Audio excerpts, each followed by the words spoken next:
Olá, este é o Analisa, um programa produzido pela Secretaria Executiva de Comunicação da Unicamp, com trabalhos técnicos de Marcos Botelho Júnior e João Ricardo Boi. Eu sou Hebe Rios e hoje o Analisa convida o professor Ronaldo Rômulo Machado de Almeida, que é docente do Departamento de Antropologia da Unicamp e pesquisa Antropologia da Religião e Antropologia Urbana. Professor, obrigada pela participação. Obrigado pelo convite. Professor, o Brasil é um Estado laico, né? Mas a religião vem ganhando cada vez mais espaço na política. No dia 25 de fevereiro, isso ficou mais evidente nas manifestações de apoio ao ex-presidente Jair Bolsonaro na Avenida Paulista. O encontro teve entre financiadores um pastor. A ex-primeira-dama fez um discurso de cunho evangélico, dizendo que a não associação entre política e religião tinha feito mal avançar. E essa ligação entre os apoiadores do ex-presidente e as religiões acontece também com a ala mais conservadora da Igreja Católica. Então, professor, o que essa apropriação, né, da religião pela política revela hoje, já que essa não é uma estratégia recente dentro da história, né? Bom, eu vou me prender um pouco nessa declaração da Michele, que é dizendo da necessidade de conjugar religião com política. Essa não é uma novidade, como você já disse, mas pegando na trajetória política, que é a Igreja Católica, que a gente quase não fala dela, mas assim, ela sempre esteve presente na política brasileira. Então, política e religião sempre andou junto, não se discute, mas sempre andou junto, né? Eu acho que a novidade começa a ocorrer lá pelos anos 80, pós-constituinte, né, durante a Constituinte, enfim, a redemocratização do Brasil, em que novos atores, tanto religiosos quanto políticos, começam a aparecer, devido à transformação demográfica que houve no Brasil, uma espécie de uma transição religiosa, que as pessoas deixaram de ser católico. Muito provavelmente esse censo que vai sair agora vai ter menos, no Brasil vai ter menos de 50% de católicos, né? E um crescimento de evangélicos, demograficamente. E eles explodem, isso extravasa para o âmbito da vida social. Na política, na cultura, na música, nas artes, né? Na paisagem urbana, que a gente vê igreja, sinais, né? No vocabulário, né? Que a gente está amarrado. Isso é uma coisa que vem da igreja e, de repente, todo mundo está utilizando, né? Certo imaginário que era, por exemplo, das religiões África, era pequenininho, mas era grande, de repente os evangélicos começaram a ter isso, né? Então, o que ocorre no Brasil a partir... com a redemocratização, naquele período, é um pluralismo religioso, em que a Igreja Católica perde a sua hegemonia e começam a crescer as religiões evangélicas, como disse, extrapolam para o resto da população. Um pluralismo que diga-se que ainda é muito cristão, tá? Então, envolvendo católicos e evangélicos. Lá nos anos 80, quando os evangélicos começam a entrar na política, o discurso devemos abandonar a ideia de crente não participa de política, para irmão vota em irmão, né? Isso foi um lema de campanha ali das eleições de 86. E desde então a coisa só está subindo.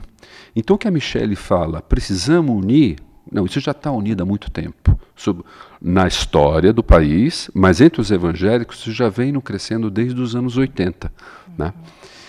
Primeiro, e aí eu acho que é importante entender também a Igreja Católica, já fazendo uma diferença entre Igreja Católica e Igreja Evangélica. A Igreja Católica ela é menos visível, porque ela é menos vocal, mas ela é presente. Os parlamentares, no Executivo, sempre esteve presente, associado à Igreja Católica, à ditadura, mas sobretudo no Judiciário, né? A trajetória evangélica ela é diferente, ela começa pelo Legislativo, depois começam a conseguir cargos no Executivo, prefeitos e governadores, e lá por 2010 você começa a ver presença de evangélicos no Poder Judiciário. Acho que uma das novidades recentes é essa. Isso tem a ver com as carreiras que se faz no Judiciário, que requer um certo nível cultural, certo? Então, você tem uma população evangélica mais pobre, foi necessário ter mais classe média escolarizada para atingir essas posições no Judiciário. No Legislativo, no Executivo, mesmo com pouca escolaridade, você consegue furar via eleição. Então, por isso que começa um Legislativo, depois vai crescendo para o Executivo e agora, com uma classe média escolarizada, chega no Judiciário. Essa é uma trajetória dos anos 80 para cá. Qual é a novidade Agora, eu queria dizer que ele é um aprofundamento, uma inflexão de algo que já está em processo, né? Eu vejo que os evangélicos, lá pelos anos 80, quando eles começam a reivindicar participação na política, mas está muito um discurso assim de proteger a sua religiosidade, proteger os seus interesses. E eu acho que o Brasil vem experimentando uma coisa mais recente, nos últimos talvez 10 anos, se a gente pega mais do que isso, 10, 15 anos, né? Que é um tipo de participação política que não é só proteger os interesses ou a religiosidade evangélica, né, no caso evangélico, mas uma participação ativa, proativa, de proteger a sua moralidade, mas estender a sua moralidade para o resto da sociedade. Eu acho que aí começa a gente ter um problema, porque você não é mais a religião, a moralidade do evangélico, mas a moralidade de todo mundo. E feito... essa é uma pretensão que o evangélico tem, de querer converter, mas pela mensagem religiosa. Agora não, agora você tem um investimento evangelizador, mas também via Estado, via legislação, via poder político, agir sobre a sociedade. E aí você começa a ter os impasses. Então aí a gente já vai para o fundamentalismo religioso, a gente poderia dizer que a gente já está caminhando nesse sentido, quer dizer, desse fundamentalismo imperando. Então, é sempre um pouquinho complicado com o do fundamentalismo, porque o fundamentalismo tem uma história dentro do protestantismo americano, no início do século XX, né, em que ele tem algumas ideias que em geral é essa, uma certa moralidade rígida, um puritanismo, né, uma intervenção nas escolas, na educação, né, enfim. Agora, eu tenho e aí toda vez que a gente fala de fundamentalismo, a gente tem que um pouco diferenciar, né? Eu acho que melhor chamar logo de extremismo de direita, que eu acho que é isso que a gente tem visto, uma associação entre o extremismo de direita e a religião. Porque se a gente fala de fundamentalismo, a gente ainda fica muito no campo da religião, e eu acho que o que a gente está tendo aqui é uma combinação particular entre religião e política. Ela sempre existiu, mas essa é particular. E o que eu vejo de preocupante, esse é o debate, é o quanto isso está sendo um processo democrático. Porque a religião está aí, na sociedade. Você começou falando o Estado é laico, aí eu quase acrescentei, mas a sociedade é religiosa, como eles gostam de dizer, né?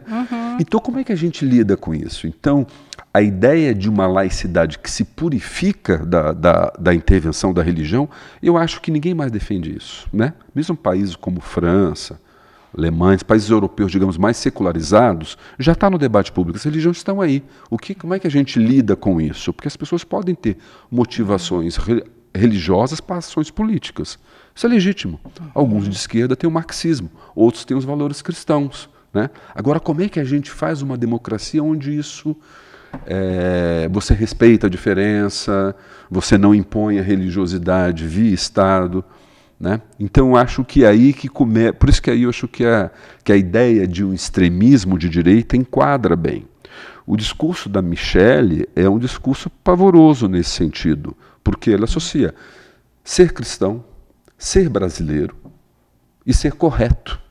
E quem não é cristão não defende essa nação e não é correta. É um discurso muito polarizador. E maniqueísta, né? Maniqueísta que demoniza o outro. Você falou do Malafaia e da Michelle. Teve o Nicolas Ferreira, que também fez. O discurso dele diz assim, o inimigo. Não é um adversário político, é o inimigo. O inimigo você destrói, né? Então o discurso da Michelle tem uma dimensão beligerante, belicosa, né, nessa participação. E aí eu acho que merece crítica, né, de um ponto de vista democrático. E quando eu mencionei o fundamentalismo, é mais no sentido da oposição que você tem ali, quando você tem o fundamentalismo defendendo justamente o bem contra o mal. E aí, quando isso vira instrumento político, é um risco, né? É um risco. É um problema. É um problema e não diz o que está fazendo. Por exemplo, o Silas Malafaia, eu acho que a gente tem que parar de considerá-lo um pastor. Ele pode ser pastor, mas ele é um ator político. E ele estava ali fazendo política, ele não está fazendo religião. né? Eu acho que o uso que ele faz da Bíblia, o uso que ele faz do discurso religioso é interessado, é sujeito à conjuntura. Ele, em novembro, depois da intervenção militar na rua, e tanque, isso não aconteceu. Mas, rapaz, você pediu isso em novembro. Então, eu acho que tem que ser, assim, eu acho que é o seguinte, se a gente ficar muito considerando, não é desrespeito à religião, né? Porque não é isso que se trata, mas vamos considerar esses atores políticos, né? E esse uso estratégico, que aí você forma um grupo aqui e demoniza o resto. É muito ruim para a política se ela funciona nessa linguagem, porque você não cria um espaço de interlocução, de embate. Só aquele partido que tem a verdade e é só ele que deve ser considerado. Sim. Quer dizer, isso não é democracia, né, professor? Mas, professor, olha, na manifestação foram vistas bandeiras também de Israel, né? O senhor acha que isso também é um pouco o resultado daquela confusão que ainda se faz entre o Estado de Israel de hoje e aquele Estado bíblico do povo escolhido, em termos religiosos? O senhor acha que existe uma parte dessa população que fica ali com a bandeira que ainda faz essa confusão? Ou é uma questão... Ele também... Aquela bandeira tem uma história, né? Em primeiro lugar, os evangélicos, o que é chamado de sionismo cristão, né? Ele vem de uma tradição evangélica norte-americana, sobretudo nos anos 60 e 70. Os evangélicos brasileiros são herdeiros, na quase totalidade, dos Estados Unidos. É um protestante que passa, sai da Europa, passa pelos Estados Unidos e vem para aqui. Poucos vieram diretamente. Então passa por esse fundamentalismo norte-americano, protestante norte-americano. Ele vem dosado desse jeito. E aí, isso devido muito à própria posição política dos Estados Unidos com Israel, isso também teve uma base teológica para sustentar essa aliança. E isso veio para o Brasil. Então, a bandeira de Israel já está nas manifestações evangélicas há muito tempo. A Marcha de Jesus é clássico, desde quando ela existe, a bandeira de Israel está lá. O que é sintomático é como ela migrou da Marcha de Jesus para as manifestações de direita. A tal ponto que eu sempre acho que se eu for entrevistar aquelas pessoas que carregam aquela bandeira, eu não vou contar judeu, não, eu vou contar evangélico, carregando aquela bandeira. Com certeza. Né? Então, isso vem. E aí, voltando à coisa do Velho Testamento, se isso já vem desde os anos 70, isso influencia o evangelismo brasileiro já nos anos 70, 80, assim por diante. Eu acho que mais recentemente, e sobretudo no bolsonarismo, essas coisas foram se condensando e se misturando. O Michel German, que é um professor da UFRJ, estuda o judaísmo judeu, ele fala de um Israel imaginário. Eu acho muito interessante isso, porque no bolsonarismo se construiu uma imagem de Israel que vai para o Velho Testamento, não tem nada muito a ver com Israel contemporâneo, né? E você vai fundindo com o neopentecostalismo, o Templo de Salomão é isso, e de uma certa forma isso foi conjugando o bolsonarismo. Não é que foi se juntando com o bolsonarismo. O bolsonarismo é resultado disso, do militarismo, né, do neoliberalismo, mas então é mista. E para isso você teve um movimento que eu acho que os evangélicos em geral não percebem isso as pessoas vêm falando de fora para isso, de um deslocamento do Novo Testamento para o Velho Testamento. Você vê que a pessoa de Jesus ele desaparece em boa parte, vai aparecer nos exércitos de Israel. E uma coisa que se aprende no cristianismo, sobretudo nos evangélicos protestantes, é que você lê o novo à luz do velho, lê o velho à luz do novo. E agora a passagem é direta. Então faz associação direta com Israel imaginário do Velho Testamento com o que está acontecendo agora. E esquece o Novo Testamento. E esquece o Novo. E você vê que ninguém se... A Michele, no final, falou assim, eu abençoo Israel. E os palestinos que estão morrendo... Você não está abençoando o Hamas, mas você está... Assim, você pode ser violento, como Israel do Velho Testamento foi violento com seus inimigos. Isso sem passar, né, Então, aí você está vendo que está juntando com o militarismo, Sim. com o securitarismo, tudo, e isso certo. Desculpa dizer, Não, imagina, pode mas falar. o Fábio Van Garten, que é ele foi secretário de comunicação, é advogado, ele é judeu. Ele, na CPI da Covid, ele foi depor. Tem uma imagem, você pode procurar no YouTube, Van Garten no depondo. Aí ele tem uns 15 minutos para falar, todo mundo tinha 15 minutos. Eu ia trazer para aqui, acabei esquecendo, mas ele falava assim, fui criado no judaísmo, frequento a sinagoga semanalmente, mas também vou ao templo de Salomão e me confesso, me aconselho com Silas Malafaia. E eu fiquei olhando aquilo, um judeu da hebraica, conectado com o neopentecostalismo, né? Então, e assim, com certas contradições teológicas, né? Mas por que vão juntos? Eu acho que a pergunta é, porque, entendeu? Entendi. Um vai para uma teologia, outro vai para um outro, mas por que essas pessoas andam juntas? O que elas têm em comum, né? O que elas têm em comum? E aí o cristianismo vira uma coisa que eu tenho chamado de uma identidade política, vista das convicções religiosas, de um posicionamento político, ou seja, eu não sou contra o aborto, eu sou contra a ideologia de gênero, aí vai o pacote, né? Mas é um pacote político, né? Que tem lá seus fundamentos religiosos, mas essas coisas vão criando conexões entre judeus, né? Entre certos judeus de direitas, certos cristãos de direita. Está em comum ali é o posicionamento de direita, político, né? E não necessariamente a posteriori. Sim. Entendeu? A posteriori.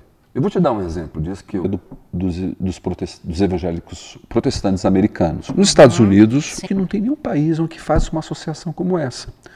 No Brasil, eu tive na adolescência uma experiência protestante, né?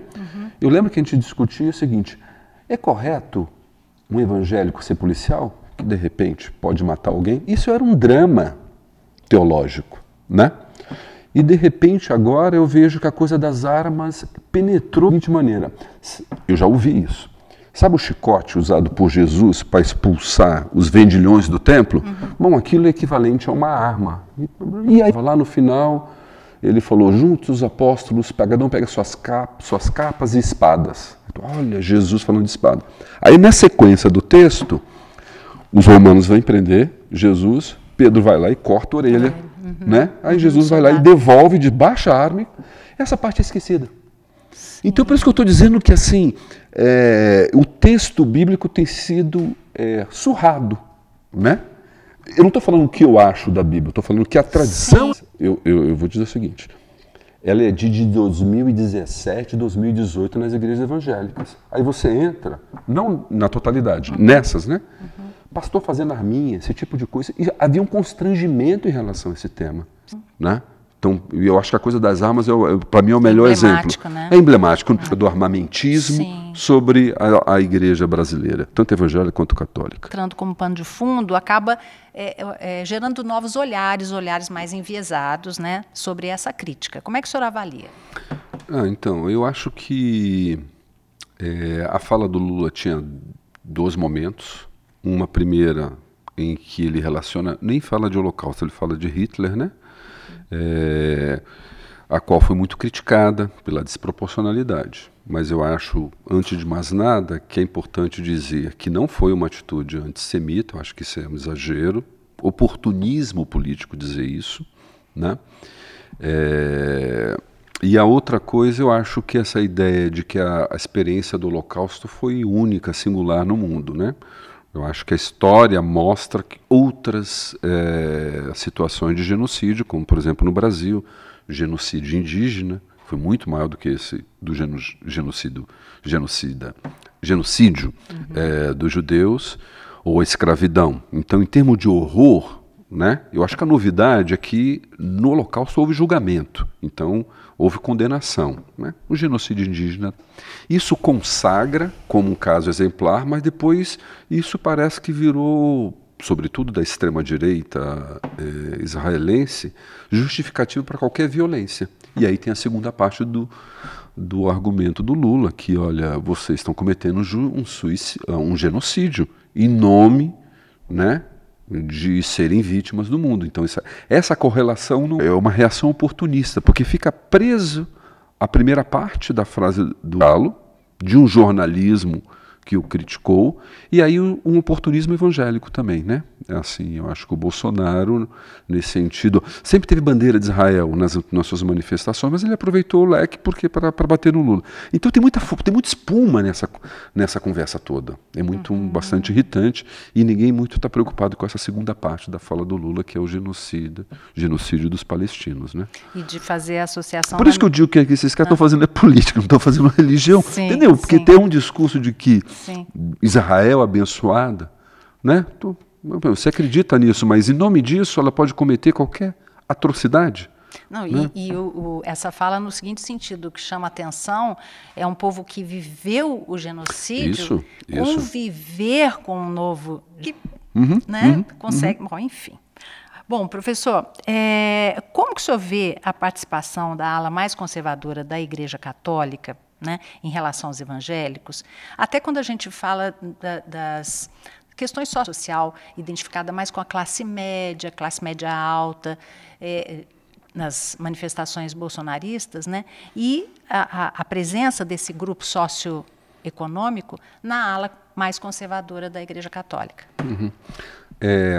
Evangélico é difícil, cidade interna. O mesmo vale para a Igreja Católica. De que a gente está falando? Papa Francisco está em oposição a isso. A CNBB está com uma direção moderada que se opôs ao governo Bolsonaro. Renovação Carismática apoiou o governo Bolsonaro, e tem muitos católicos apoiando o bolsonarismo, razoavelmente menos do que os católicos. Em 18, os evangélicos deram quase 70% para o Bolsonaro. Os católicos deram 50-50, mais ou menos. Em 22, como católico, que é quase a média do brasileiro, não aderiu tanto quanto os evangélicos.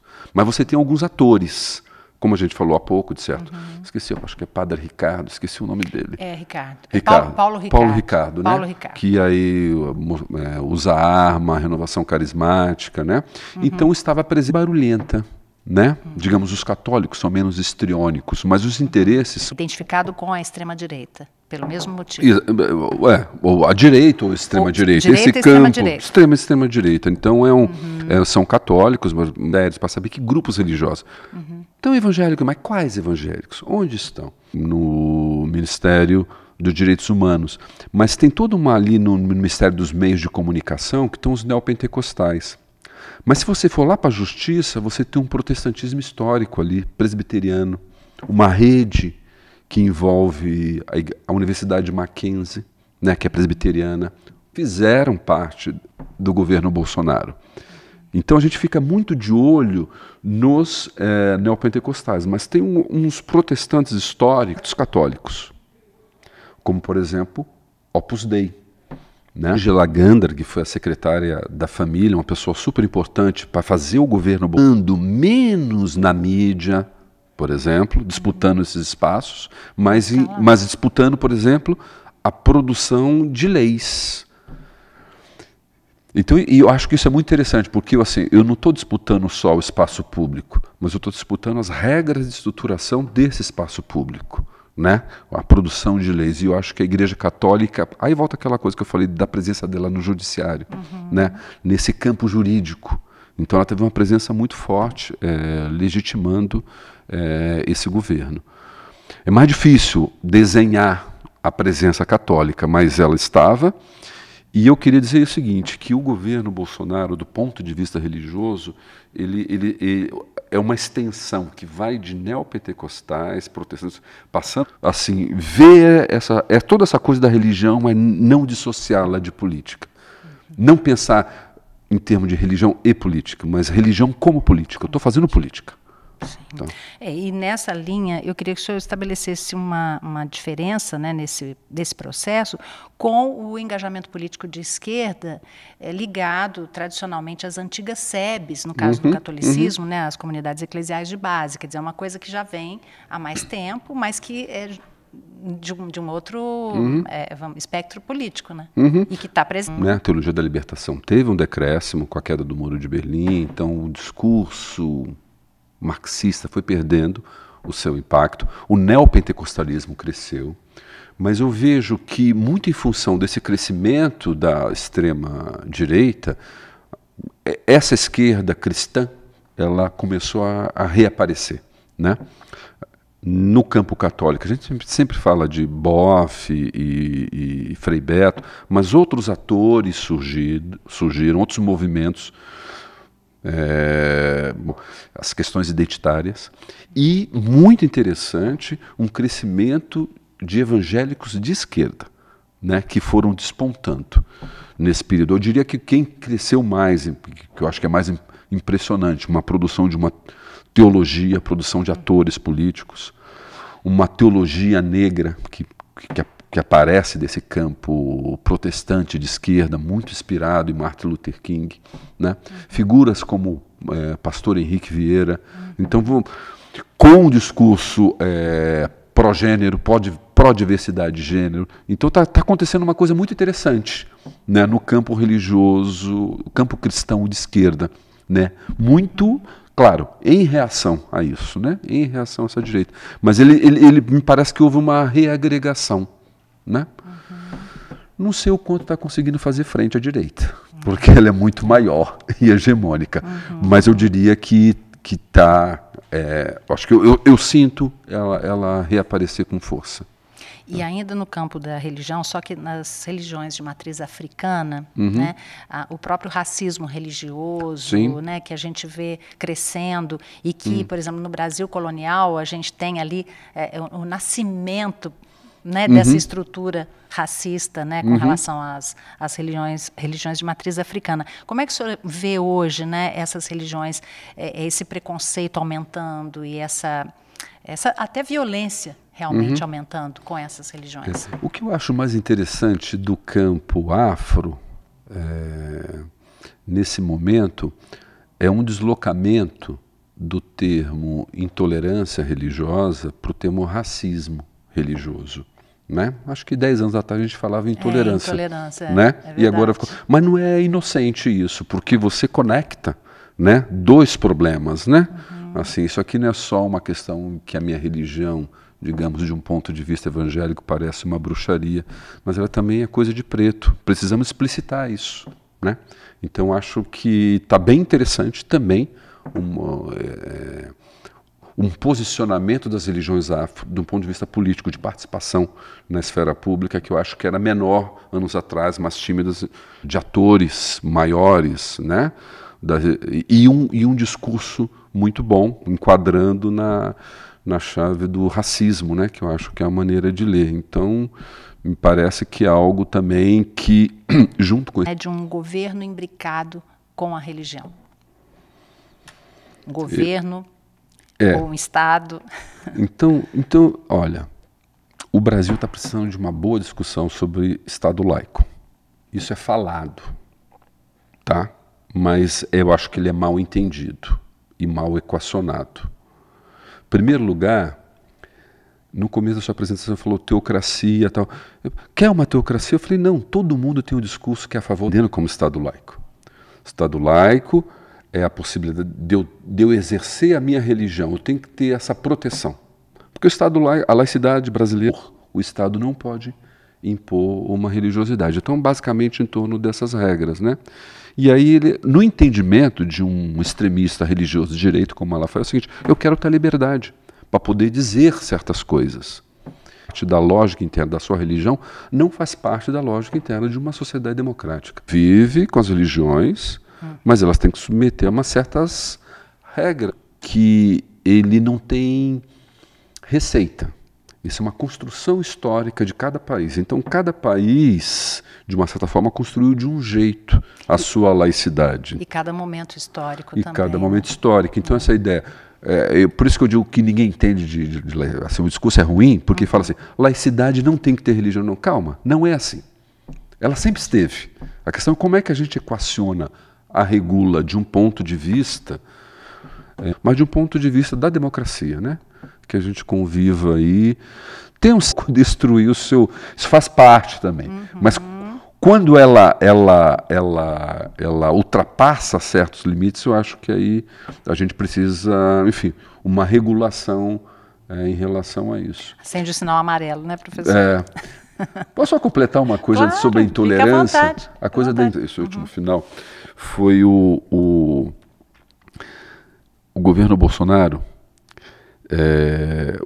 o dia da intolerância, fez um evento para celebrar. Imediatamente você pensa nas religiões afro, na medida em que afro-brasileira, de matriz africana, que são as que sofrem a principal violência. Pelo lado católico, um advogado também, uma pessoa do direito, para falar de um ponto de vista protestante, e um burocrata do ministério para falar de afro. Você olha, eu vi aquela abertura, eu falei, nossa, não vão chamar um pai de santo? Né? Não vai chegar a ver um deslocamento, Hebe. Se os afros estão fazendo um deslocamento de intolerância para racismo, o que eu vi ali, o Ives Gandra, esse outro rapaz chamado Rafael Vieira, fazendo um deslocamento de que intolerância pode ser contra um evangélico, um cristão também, que pode ser perseguido, e ele deseja a sua liberdade religiosa. Então a coisa que era intolerância, eles jogaram para o campo da liberdade, que é esse discurso que tem aí, que é a liberdade para fazer o que eu quero, para ser um iconoclasta com a outra religião, né? Então é muito interessante isso, eu acho que é sintomático, que era um dia, digamos, para dar protagonismo para as religiões afro, deu protagonismo por um cristianismo que trabalha numa ambiguidade. Ora, ele diz que ele é violentado, e aí usa um discurso de minoria religiosa, né? De perseguido, minoria perseguida, e ora usa um discurso de maioria. Não, somos maioria, então a sociedade tem que funcionar desse jeito. Ou vocês são maioria ou vocês são minoria. Tem uma malandragem, né, e uma liberdade relativa, né? Porque quando eu falo que eu tenho liberdade para impor o que eu quero e o outro não pode querer, exato. A minha liberdade é seletiva, ela não é liberdade. Né? Exato. Então, enfim... É complicado, né, professor? É complicado. Professor...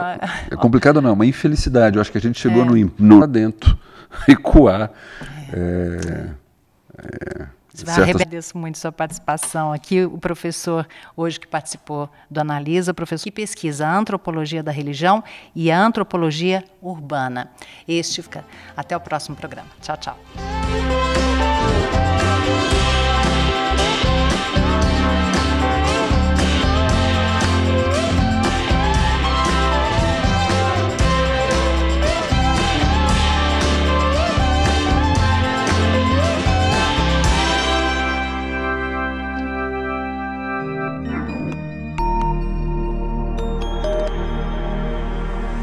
Thank you.